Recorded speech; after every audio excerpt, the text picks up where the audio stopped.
यह कहानी एक ऐसे लड़के की यात्रा की है जिसकी जिंदगी एक साधारण गांव से शुरू होती है, लेकिन जल्द ही वह एक जादुई पत्थर, प्राचीन रहस्यों, रहस्यमय प्राणियों और एक शैतानी शक्ति के बीच फंस जाता है। कहानी की शुरुआत एक छोटे से गांव प्रभानगर से होती है, जहां विवान नाम का एक लड़का अपनी माँ श्वेता के साथ रहता था। उनका घर एक पुरानी झोंपड़ी थी और उनकी रोजी रोटी लकड़ियां काटकर बाजार में बेचने से चलती थी। विवान का सबसे अच्छा दोस्त रोहन था, जो हर समय उसके साथ रहता। दोनों अक्सर पेड़ के नीचे बैठकर बड़े बड़े सपने देखते कि काश एक दिन वे अमीर हो जाएं, दुनिया देखें और शान और शौकत की जिंदगी जिए। विवान मेहनती, नेक दिल और ईमानदार था, मगर तकदीर ने अभी तक उसका साथ नहीं दिया था। वह हमेशा यही सोचता कि काश उसके पास कोई जादुई शक्ति होती जिससे वह अपनी और अपनी माँ की जिंदगी बदल सकता। एक दिन विवान और रोहन लकड़ियां काटने के लिए जंगल गए। विवान अपनी कुल्हाड़ी से पेड़ काट रहा था कि अचानक उसे एक हल्की सी रोशनी दिखाई दी, जो झाड़ियों के पीछे चमक रही थी।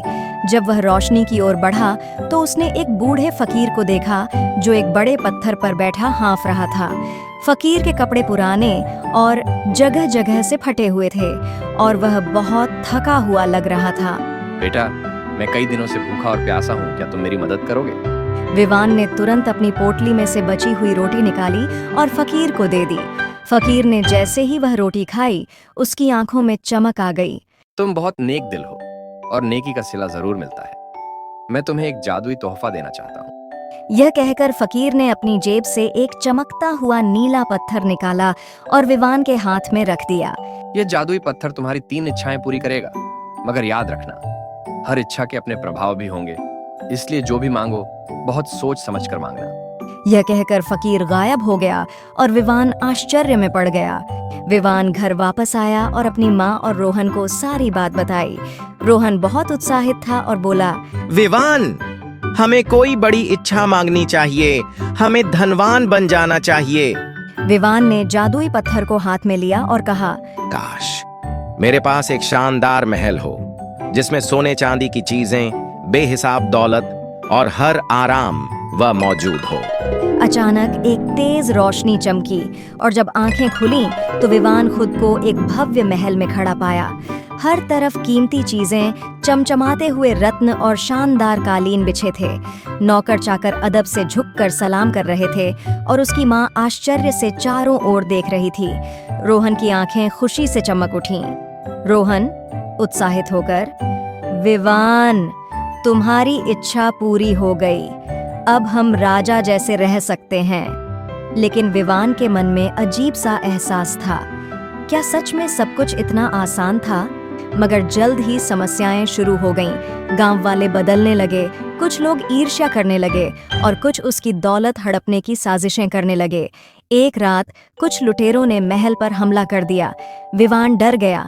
चारों तरफ अफरा तफरी मच गई।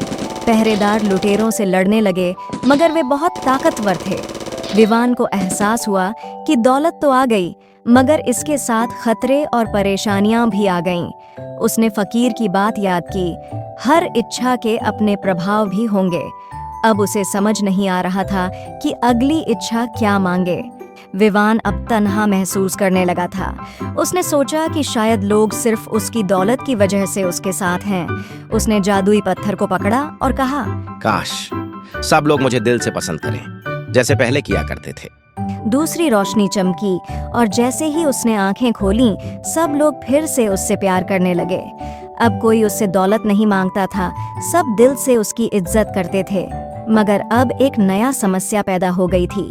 विवान की जिंदगी में कोई चुनौती नहीं थी, कोई उद्देश्य नहीं था।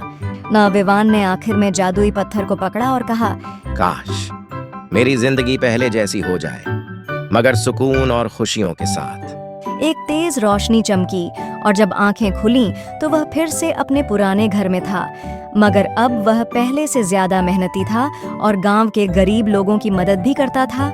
एक दिन विवान ने फिर वही बूढ़ा फकीर देखा, जो मुस्कुराकर बोला, तुमने जादुई पत्थर को सही तरीके से इस्तेमाल किया।